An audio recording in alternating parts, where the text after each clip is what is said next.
Dan alangkah terkejutnya Harto. Di depannya itu ada sosok pocong, terus melakukan hal yang sama, sembari menggerakkan kepalanya.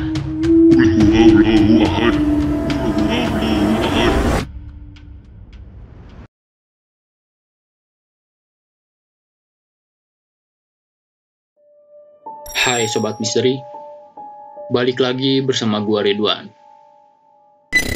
Oke, kali ini kita berada di segmen cerita mistis. Nah, segmen ini tuh khusus membahas cerita-cerita horor yang terjadi berdasarkan kisah nyata atau hanya karangan sang penulis. Dan kali ini gua bakal bercerita dari thread Twitter, yaitu judulnya Pocong Rumah Lelang, yang ditulis oleh @agil_r_saputra. Nah, di Twitternya ini, dia itu banyak banget cerita-cerita horor dari berdasarkan kisah nyata atau hanya berupa karangan. Kalau lu penasaran, klik link di bio. Oke, sebelum mulai ke ceritanya, dukung gua dalam membuat konten-konten horor seperti ini dengan cara like, komen, dan subscribe. Kemudian di-share juga sebanyak-banyaknya agar gue semakin semangat membuat video seperti ini lainnya. Jadi jangan ditonton doang, di-subscribe juga ya. Oke. Mau tahu ceritanya? Setelah pesan-pesan berikut ini.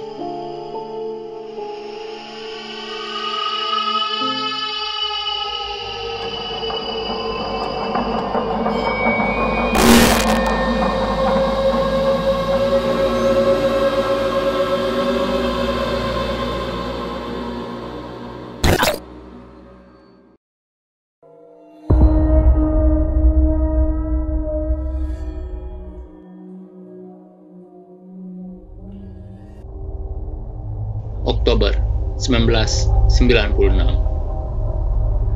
Sebut saja Harto. Harto ini merupakan salah satu karyawan swasta di suatu perusahaan ternama. Akibat tuntutan kerjala, Harto bersama keluarga kecilnya mengharuskan pindah ke daerah Temanggung pada pertengahan Oktober tahun 1996.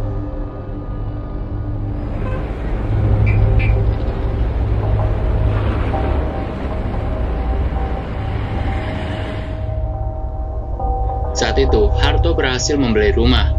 Rumahnya ini merupakan rumah pelelangan salah satu bank milik negara.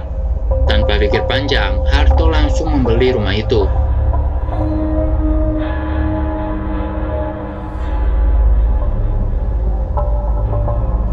Ya, dikarenakan harganya yang cukup murah.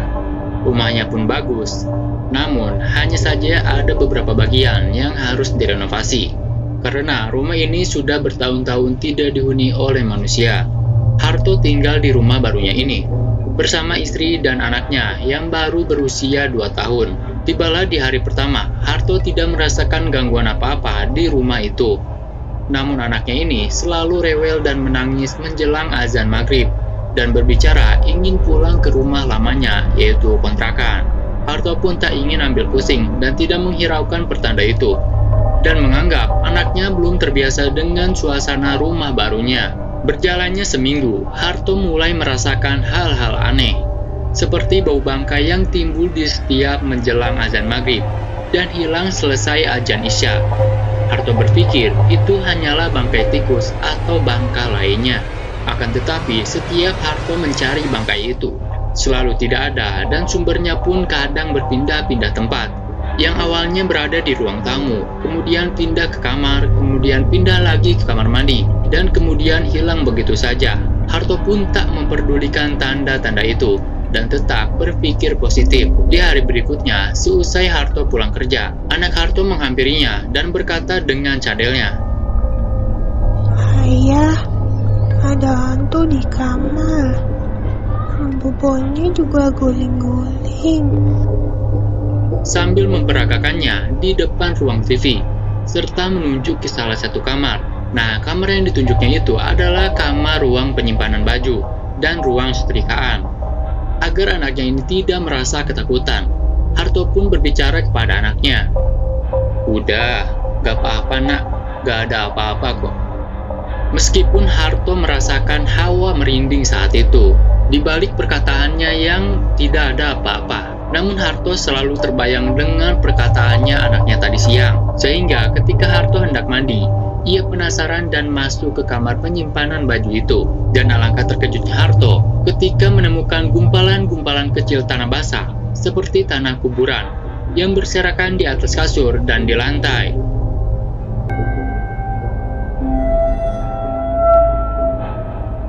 Di saat itu juga, Harto mencium bau bangkai yang sama. Namun, bau bangkai itu hilang dengan sendirinya. Dan Harto pun membersihkan tanah-tanah basah itu tanpa memberitahu istrinya dan bergegas mandi. Dari kejadian itulah, Harto merasa ada yang tidak beres dari rumah ini.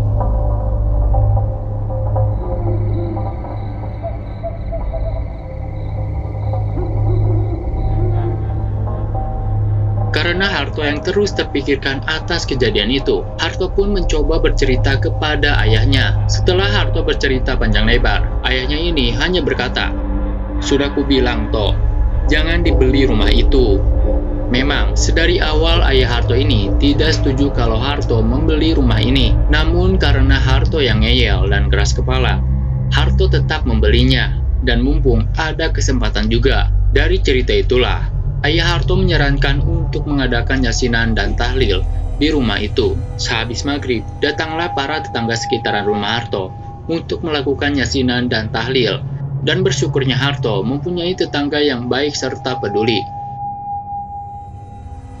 Bismillahirrahmanirrahim. Yasin wal Qur'anil Hakim.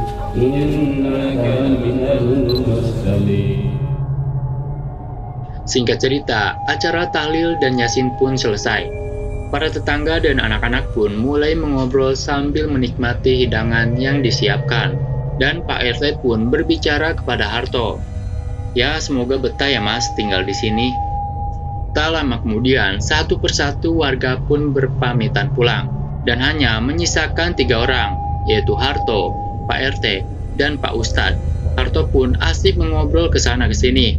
Dan di sela pembicaraan itulah, Harto menanyakan perihal ada apa di rumah ini. Dan Harto pun menceritakan beberapa keanehan yang Harto alami saat itu. Terjadilah percakapan panjang, yang intinya Pak Ustadz ini memberi berupa nasihat agar Harto lebih giat beribadah dan menguatkan iman. Akan tetapi, Harto merasa Pak RT dan Pak Ustadz ini sengaja menutup-nutupi tentang rumah ini dulunya. Tak terasa mereka mengobrol, malam pun semakin larut. Pak RT dan Pak Ustadz pun memutuskan untuk pamit pulang. Dan di malam itu pun tidak terjadi apa-apa.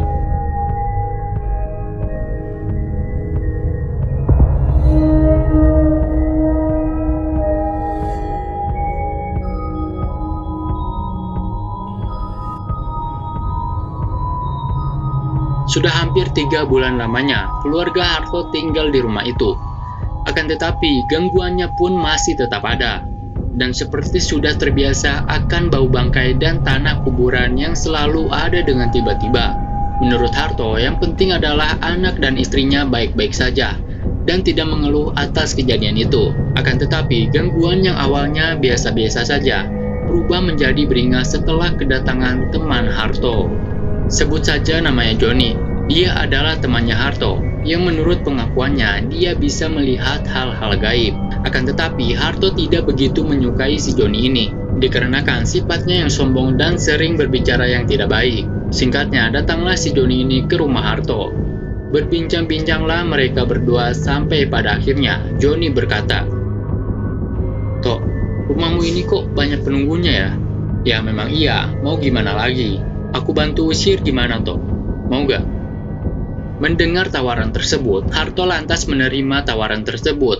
Meskipun Harto agak ragu dengan kemampuannya si Joni ini. Joni pun meminta garam, dan dengan mulut yang komat-kamit, serta ditaburkannya lah garam-garam itu di setiap sudut rumah. "Oke toh, udah saya usir semua.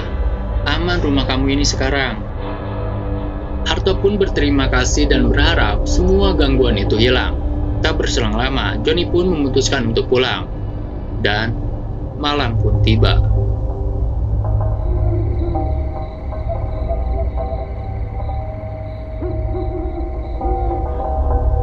Saat malam tiba, Harto merasakan hawa yang panas di rumahnya ini. Tidak seperti biasanya, dan perasaannya pun tidak karuan. Sampai-sampai si Harto ini memilih untuk tidur di ruang tamu. Saat Harto hendak tertidur, terdengarlah suara.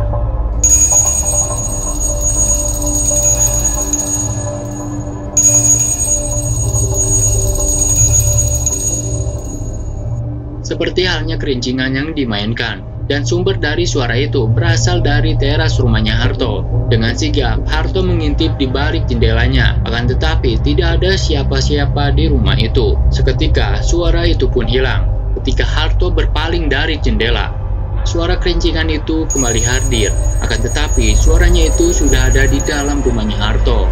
Ternyata ada sosok pocong yang jatuh tepat di depan Harto. Dengan kain yang lusuh, mukanya tertutup kain, serta mulutnya yang sembari berkata, "Pergi kamu dari sini, pergi kamu dari sini."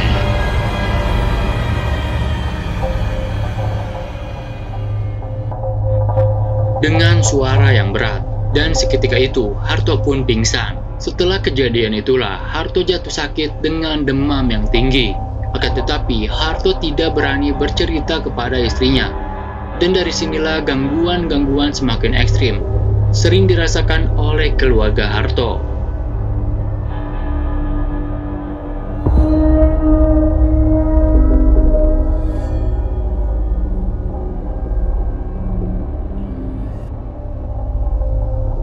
Dari semakin ekstrimnya gangguan, membuat Harto semakin yakin bahwa yang dikatakan Joni adalah sebuah kebohongan. Justru dengan kedatangan Joni lah membuat suasana semakin tidak karuan.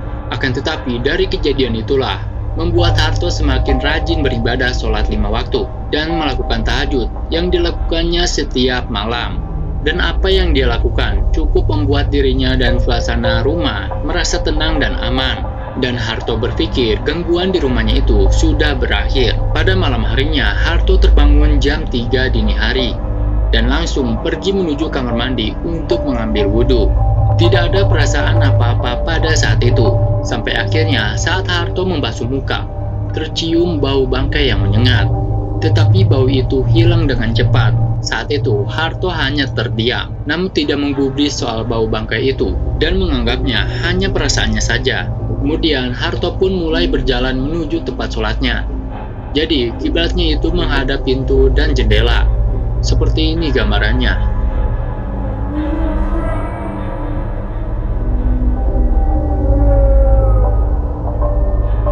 Harto pun dengan khusyuk memulai sholat tahajud. Di rakaat pertama tidak ada gangguan apapun. Sampai pada akhirnya saat Harto hendak sujud, mulai kembali tercium bau bangkai yang sangat menyengat. Dan Harto merasakan seperti ada yang mengamatinya dari balik jendela depan. Tetapi Harto tetap mencoba melanjutkannya. Saat rakaat kedua, Harto sudah tidak berani lagi melihat ke depan arah jendelanya, karena memang sosok pocong itu tepat di hadapannya.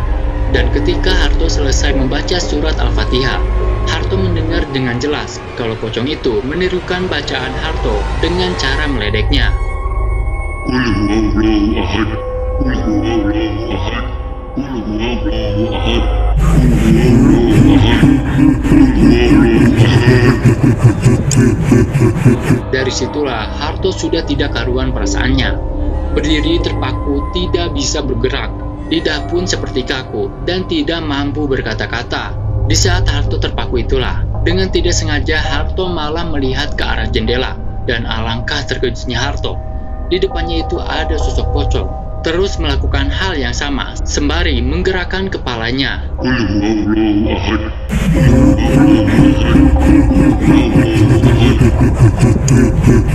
Suaranya semakin jelas dan dengan nada yang teriak serta digoyang-goyangkan kepalanya, seperti mengejek Harto yang sedang sholat. Entah berapa lama kejadian itu, sampai pada akhirnya Harto merobohkan tubuhnya yang lemas sambil menutup matanya.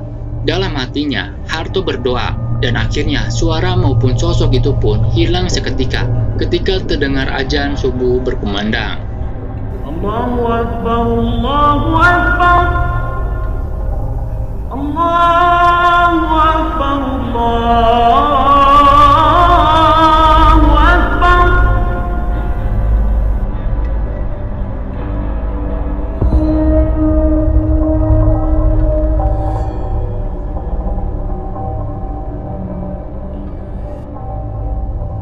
Sebenarnya, awal Mbak Yanti pindah ke rumah barunya ini, dia sudah mengalami hal-hal aneh yang tidak wajar. Akan tetapi, Mbak Yanti ini tidak bercerita kepada suaminya itu, dikarenakan takut membuat Pak Harto kecewa.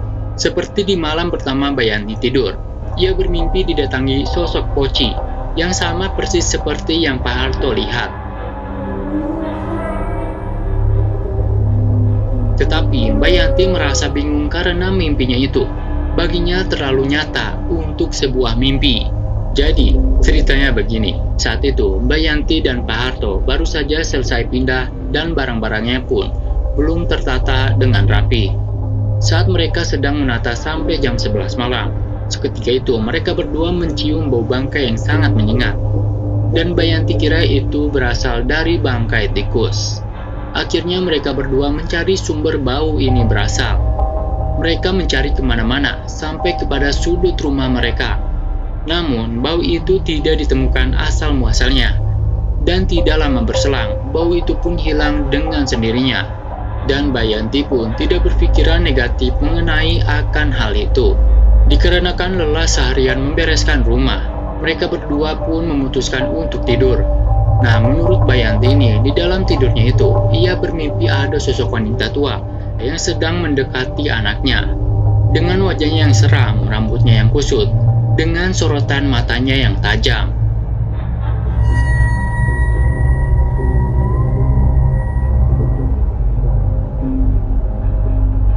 Nampaknya sosok itu sedang mengelus-ngelus kepala anaknya yang sedang menangis.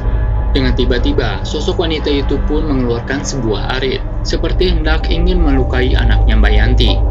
Mbak Yanti pun dengan spontan meraih anaknya dan berlari menjauh. Di dalam mimpinya, Mbak Yanti ini ingin berlari, tetapi semakin ingin berlari, kakinya ini pun semakin terasa berat. Dan dengan anehnya, sosok itu pun perlahan berubah menjadi sosok Poci dan terus mengejar Mbak Yanti ini. Sampai akhirnya Mbak Yanti terjatuh di mimpinya, dan Poci itu menindihi dada Mbak Yanti. Wujudnya yang dipenuhi tanah liat, dan hanya bagian mulutnya sajalah yang tidak tertutup kain kafan. Poci itu menindihi Mbak Yanti sambil tertawa dan menggeliat seperti berjoget-joget di atas dada Mbak Yanti.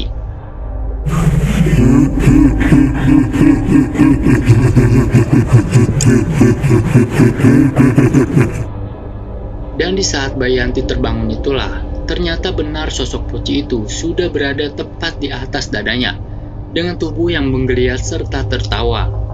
Wajah Mbak Yanti pun sudah dipenuhi oleh tanah liat yang berjatuhan dari Poci ini.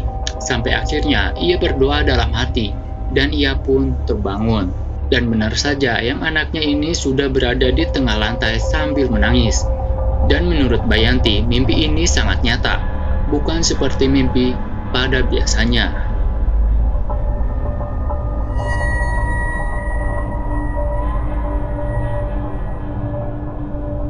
Dari kejadian itulah, Mbak Yanti memutuskan untuk tidak menceritakan kejadian itu kepada suaminya. Walaupun sebenarnya ia tidak betah tinggal di sini. Tapi mau bagaimana lagi? Ia tidak mau mengecewakan suaminya, apalagi mereka sudah mengeluarkan uang yang sangat banyak untuk rumah ini. Di setiap harinya selalu saja ada ceceran tanah liat yang jika diikuti selalu berasal dari teras rumah, kemudian berhenti di dekat sumur tua yang sudah tidak terpakai di belakang rumah.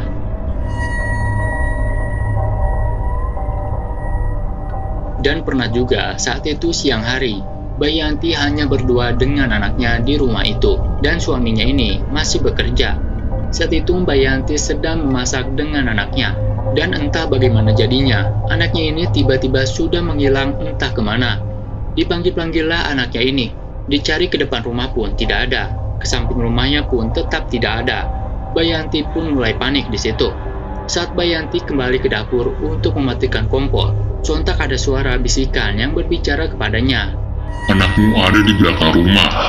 Sontak Mbak Yanti pun mengecek, dan alangkah terkejutnya Mbak Yanti ketika anaknya sudah ada di belakang rumah sambil bermain tanah. Tetapi yang menjadi aneh di sini adalah akses menuju pekarangan rumah itu sudah ditutup rapat. Amat sangat tidak mungkin bocah berusia 2 tahun mampu menembus pagar-pagar yang sudah ditutupi seng dan kayu. Kalaupun bisa, pasti Mbak Yanti sudah mendengar suara gaduh di belakang rumahnya. Saking takutnya sejak kejadian itu, Mbak Yanti ini setiap suaminya belum pulang kerja, ia tidak berani di rumahnya sendirian. Terkadang setiap harinya pergi menuju rumah tetangganya atau mertuanya, dan jika menjelang sore, baru ia dan anaknya dijemput oleh suaminya ini. Kebiasaan ini pun bertahan cukup lama, sampai-sampai rumah itu hanya untuk tempat tidur saja. Jarang sekali Mbak Yanti melakukan kesehariannya di rumah itu. Sungguh sangat mengganggu.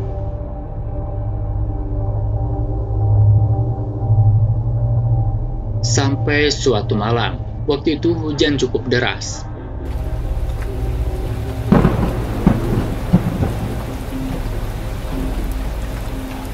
Mereka sedang menonton TV berdua, dan anaknya Mbak Yanti ini sudah tertidur. Tiba-tiba tercium bau bangkai bercampur anyir darah. Mereka berdua pun saling menatap satu sama lain, kemudian menengok ke kanan dan ke kiri.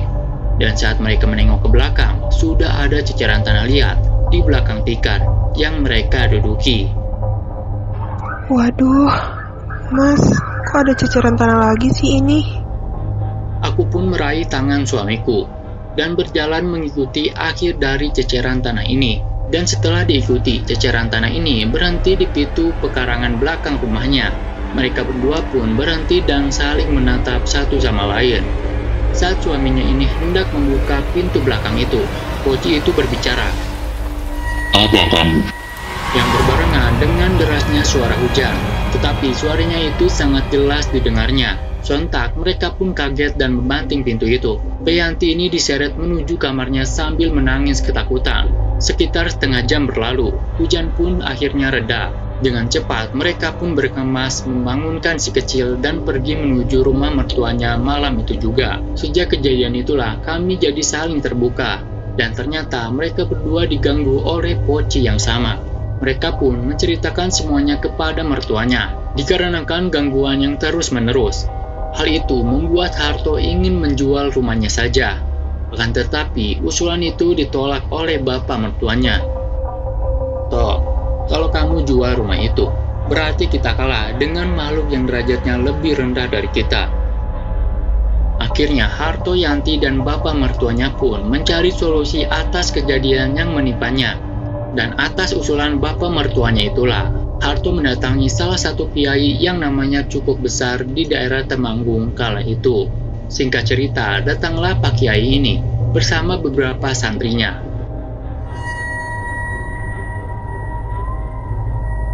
Kami semua mengadakan doa-doa, dan Harto pun merasakan bau bangkai itu datang kembali dengan cara memutari mereka. Tak berselang lama, terjadi suara ledakan yang sangat besar. Setelah ledakan itu, kemudian bau pun hilang dengan seketika, dan Pak Kiai pun meminta para santrinya untuk pulang duluan. Dan tinggallah mereka berempat, yaitu Harto, Yanti, Pak Kiai, dan bapak mertuanya. Dan ternyata Pak Kiai ini ingin menunjukkan sesuatu pada si Harto ini. Kemudian Pak Kiai ini meminta sebuah linggis dan mengajak Harto, Yanti, dan bapak mertuanya menuju sumur tua itu. Tepat di depan sumur tua itu, Pak Kiai menyuruh kita menjadi saksi. Beliau pun menyuruh Harto untuk menghancurkan lantai semen yang di depan sumur tua itu. Dan amat sangat mengejutkan, ternyata di balik semen lantai itu terdapat sebuah boneka berbentuk poci seukuran jengkal orang dewasa.